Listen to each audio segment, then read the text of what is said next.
Hello friends, welcome to Parukkaiagarathi channel. இன்றைக்கி நம்ம என்ன பார்க்க போகிறதுனா மசாலா பொரி. ஒரு பவுலில் பொரி சேர்த்துக்கலாம். வறுத்த வேர்க்கடலை, ஒரு வெங்காயத்தை சின்ன சின்னதாக வெட்டி எடுத்துக்கலாம்.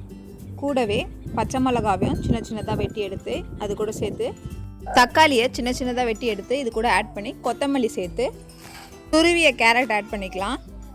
அப்புறம் கொஞ்சமாக லெமன் ஜூஸ் விட்டு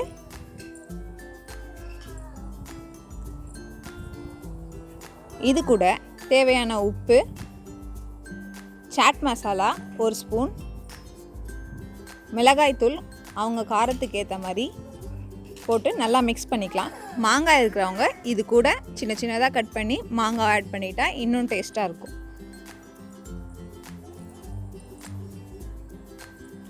இப்போ நம்ம நல்லா மிக்ஸ் பண்ணி எடுத்தோடனே ஒரு சூப்பரான சுவையான மசாலா பொரி தயாராகிடும். இந்த சிம்பிள் ஈவினிங் ஸ்நாக்ஸ் ரெசிபியை வீட்டில் ட்ரை பண்ணிவிட்டு எப்படி இருந்ததுன்னு சொல்லுங்கள். நன்றி.